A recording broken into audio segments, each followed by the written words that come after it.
Jake Mason had always been a man of simple pleasures and firm values. Born and raised in the small town of Pinehurst, North Carolina, Jake grew up with a strong sense of duty and a clear moral compass. His parents, hard-working blue-collar folks, instilled in him the importance of honesty, loyalty, and resilience. At 38 years old, Jake had built a stable life. He ran a successful construction business, Mason Builders, which had become one of the most reputable in the region. His work ethic, inherited from his father, had earned him the respect of his peers and a comfortable life. Jake's relationship with Emily had been the centerpiece of his world for the past decade. Emily, a 35-year-old schoolteacher from Charleston, South Carolina, was the love of his life.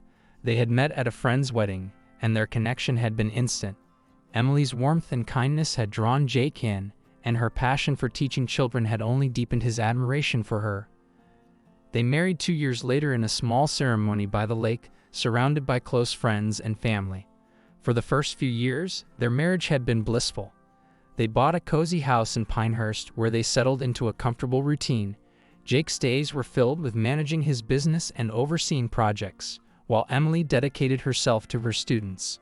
Their evenings were spent together, enjoying home-cooked meals and quiet walks. They talked about starting a family, but after years of trying and facing the heartache of miscarriages, they decided to focus on their careers and each other. Yet despite the love they shared, the last few years had seen a subtle shift in their relationship. Jake noticed Emily becoming more distant, often preoccupied with her phone or making excuses to stay late at work. He brushed it off as stress, convincing himself that every marriage went through rough patches. But deep down, a nagging doubt began to creep in. Jake woke up early on a Thursday morning, the kind of morning that held the promise of a quiet, productive day. The sunlight filtered through the curtains, casting a warm glow over the bedroom. He stirred, expecting to find Emily next to him as usual, but what he saw instead made his heart stop.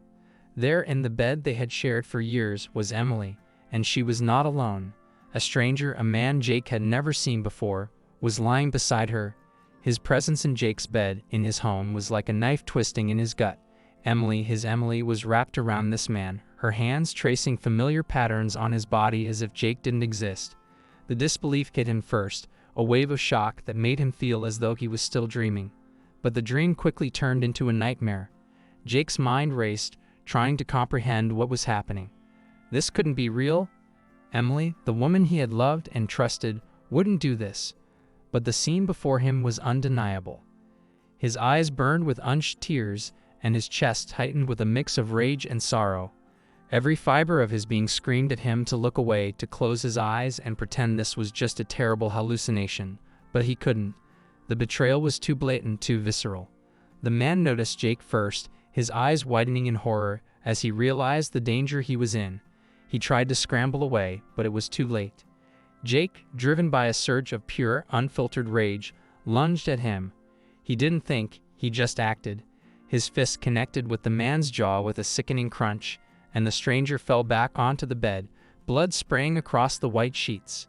The man cried out in pain, his hands flying up to his face as Jake delivered another blow, then another, until the man's teeth were scattered on the floor and his cries were reduced to pitiful whimpers. Emily screamed, finally snapping out of her daze. She pushed Jake away, her hands trembling as she shielded the man from further assault. But Jake's fury wasn't so easily quelled. He stood over them, chest heaving, his vision blurred by tears and rage. His mind raced with 1,000 thoughts. How long had this been going on? Who was this man? And most of all, why? Why had she done this to him? Emily's voice, frantic and pleading, broke through his haze. "Jake, stop. Please just stop," she cried, her voice thick with panic. She was shaking, her eyes wide with fear, but there was no sign of remorse, just fear. Jake stared at her, his wife, the woman he had vowed to love and protect, and all he could see was a stranger. The Emily he knew would never have done this. This was someone else, someone he didn't recognize. "Who the hell is he?" Jake demanded, his voice low and dangerous. The man on the bed groaned, but it was Emily who answered. "Hayes. He's just someone I met," she stammered, tears streaming down her face. "It's not what you think, Jake. Not what I think." Jake spat, his anger flaring up again. I wake up to find you in bed with another man, and you're telling me it's not what I think. How long, Emily? How long has this been going on?" Emily hesitated, her gaze flickering to the man on the bed, who was now trying to sit up, his face a bloody mess. "A few months," she admitted, her voice barely a whisper. "But Jake, I swear, I never wanted it to go this far. It just happened. It just happened." Jake repeated, incredulous. "You don't just accidentally end up screwing some guy in your husband's bed, Emily. This wasn't a mistake. It was a choice. You made a choice to betray me." Emily flinched at his words, guilt flashing across her face. But before she could say anything, the man on the bed tried to speak, his voice slurred from the beating. "We didn't mean to hurt you, man," he mumbled, struggling to sit up. It's just. Jake didn't let him finish. He turned on the man, his fists clenching at his sides. "You think you can come into my house, sleep with my wife, and then tell me you didn't mean to hurt me," he growled. "I ought to kill you where you stand." Emily jumped to her feet, positioning herself between Jake and the man. "Jake, please. Don't do this. Just let him go, please." Jake stared at her, his heart pounding in his chest. He could see the fear in her eyes, but it wasn't fear for him. It was fear for the man who had destroyed their marriage. The realization hit him like a ton of bricks. Emily wasn't his anymore. She had chosen this man, this stranger, over him, and nothing he said or did could change that. "Get out," Jake said, his voice cold and detached. "Both of you. Get the hell out of my house." Emily hesitated, her eyes pleading with Jake for some kind of understanding, some sign that this could all be undone. But Jake had nothing left to give her. He was spent, drained of every last ounce of love and trust he had once felt for her. All that remained was a hollow, aching emptiness. The man staggered to his feet, clutching his mouth as he stumbled towards the door. Emily followed, glancing back at Jake one last time. "Jake, I'm so sorry," she whispered, but the words fell flat. Sorry wasn't enough, not now, not ever. Jake didn't respond. He stood there, numb, as they left the room, his mind racing with the reality of what had just happened. He heard the front door slam, and then silence. The kind of silence that seeped into your bones, that wrapped around you like a suffocating blanket. He was alone now, truly alone. Jake's legs finally gave out, and he sank to the floor, his head in his hands. The adrenaline that had fueled his rage was gone, leaving only exhaustion and despair in its wake. He couldn't believe this was his life now. How had it all gone so wrong? The woman he had loved more than anything had betrayed him in the most unforgivable way, and there was no going back. The life they had built together, the dreams they had shared, were all gone in an instant. But as Jake sat there, broken and defeated, something inside him began to shift. The shock and sadness that had consumed him were slowly replaced by something else: resolve. He couldn't let Emily's betrayal destroy him. He had to find out the truth, to understand how and why this had happened, and most importantly, he had to take back control of his life. Jake stood up, his legs shaky but his mind clearer than it had been all morning. There was one place he hadn't looked yet, one place that might hold the answers he so desperately needed: the basement. He had always stayed out of there, respecting Emily's request for privacy in her little sanctuary. But now he had nothing to lose. He took a deep breath and headed down the stairs, his footsteps echoing in the empty house. When he reached the basement door, he hesitated for a moment, his hand resting on the knob. He knew that whatever he found in there could change everything, but he was ready. He had to be. Jake turned the knob and stepped inside, the dim light casting long shadows across the room. It was quiet, eerily so, and the air was thick with the musty smell of old books and dust. He scanned the room, his eyes landing on the large closet at the far end. Something about it drew him in, a gut feeling that whatever secrets Emily had been hiding were in there. He approached the closet slowly, his heart pounding in his chest. When he reached it, he took a deep breath and opened the door. Inside, he found the evidence that would shatter his world even further and set him on a path of discovery and revenge that he could never have imagined. Jake stood frozen in the doorway of the basement closet, his mind racing as he processed the sight before him. The closet was larger than he had expected, with shelves lined with neatly organized boxes and folders. But what caught his eye were the stacks of papers scattered across the floor, some half hidden under old blankets and boxes. Jake's gut twisted as he realized that these were no ordinary documents. He bent down, picking up a few of the loose papers, his hands trembling as he read through them. The first thing he noticed was a series of financial statements, all in Emily's name, but linked to accounts he had never heard of.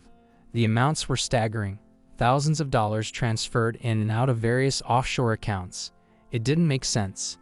Emily was a school teacher. Her salary was modest, and they had always managed their finances together. Where had this money come from, and more importantly, where had it gone? Jake dug deeper, pulling out a thick envelope from one of the boxes. Inside were photographs, dozens of them, all showing Emily with different men in various settings. Some were taken in hotels, others in dimly lit bars, but they all had one thing in common. Emily was smiling, laughing, her body language intimate and familiar with each man. Jake felt a surge of nausea as he flipped through the photos, his heart pounding in his chest. This wasn't just one affair. It was a pattern, a lifestyle. The woman in these photos wasn't the Emily he thought he knew, but it was the letter at the bottom of the envelope that made Jake's blood run cold.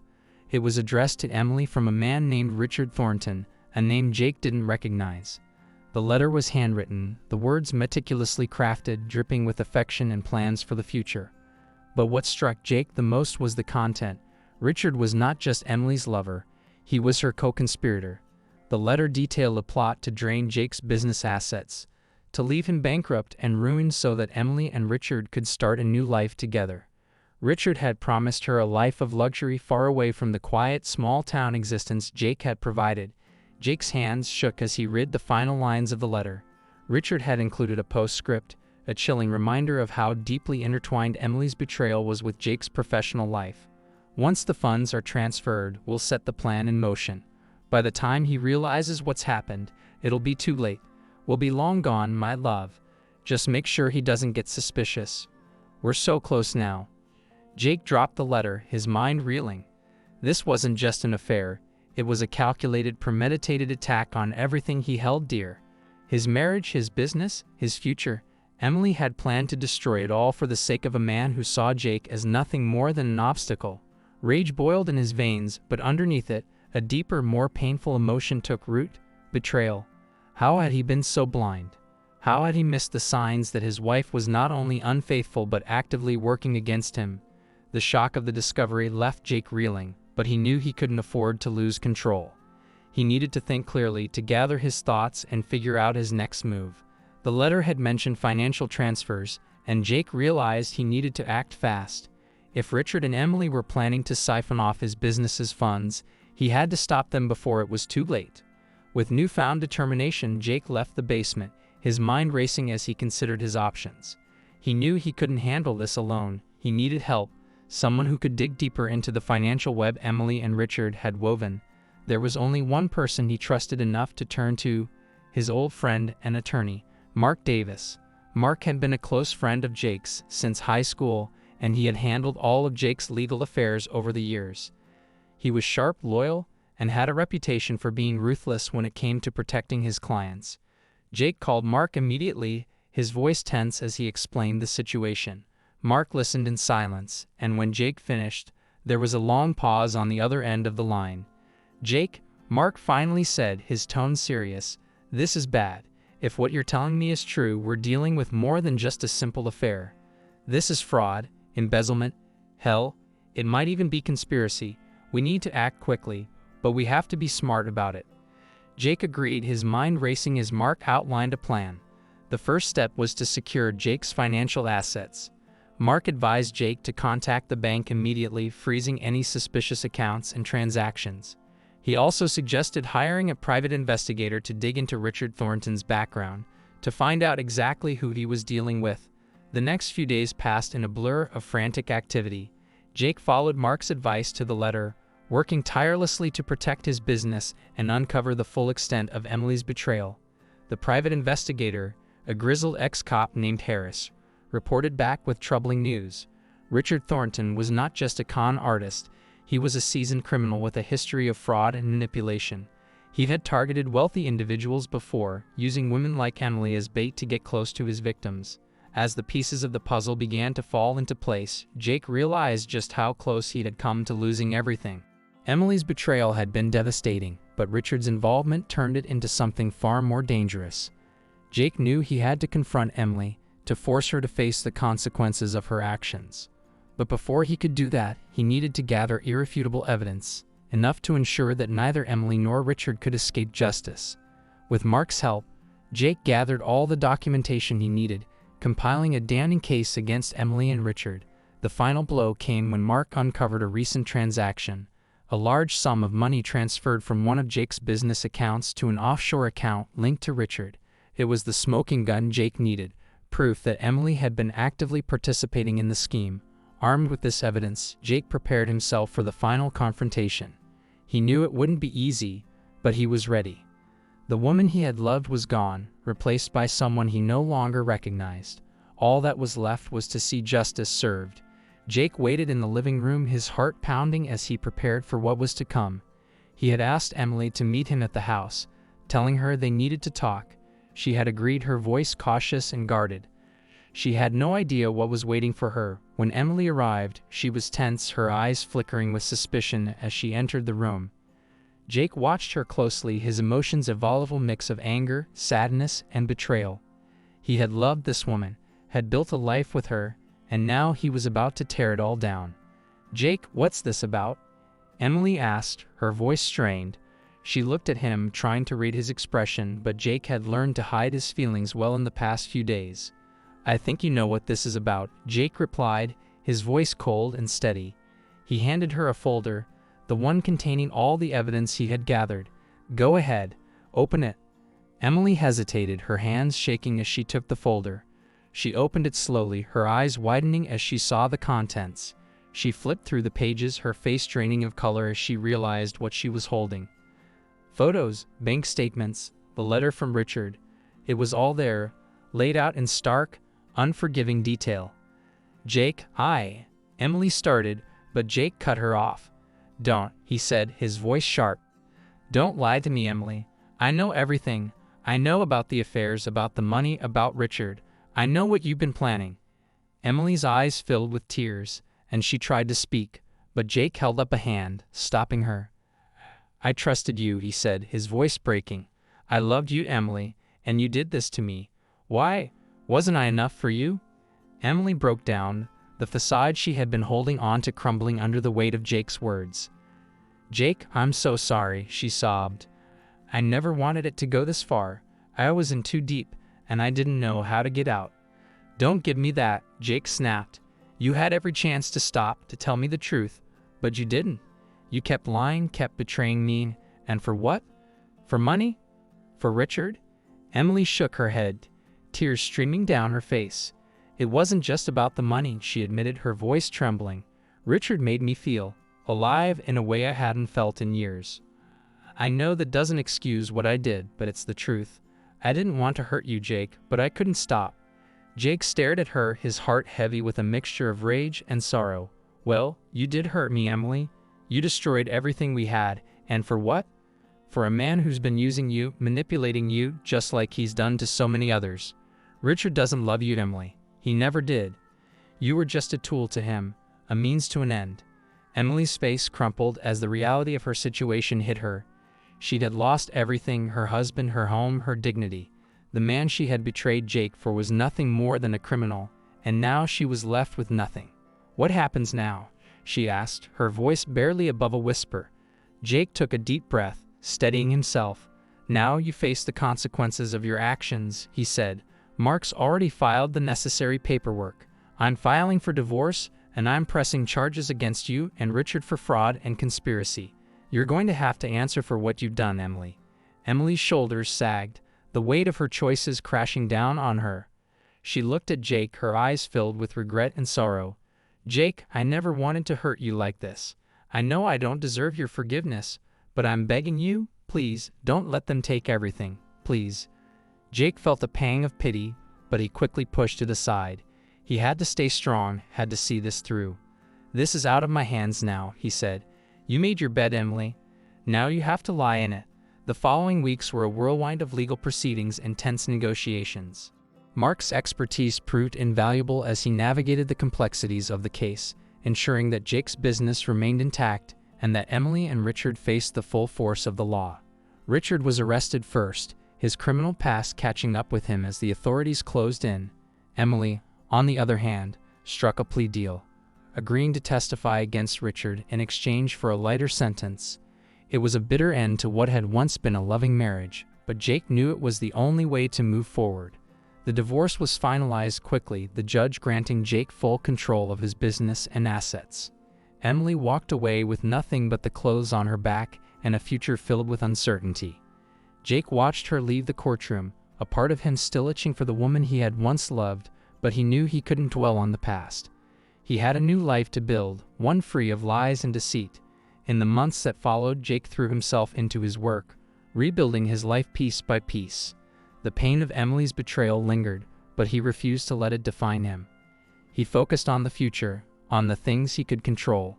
Mason Builders thrived under his renewed leadership, and Jake found solace in the friendships he had neglected during his marriage. Eventually, Jake began to heal. He knew that love was still possible, that not all relationships ended in betrayal. But for now, he was content to be alone, to rediscover who he was outside of his marriage.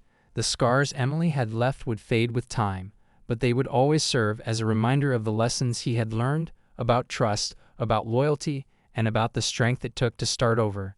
And as for Emily, she disappeared from Jake's life, leaving only memories and regrets in her wake. The woman she had become was a stranger to him, and he was determined to keep her that way. Jake moved on, stronger and wiser, ready to face whatever challenges life threw at him next.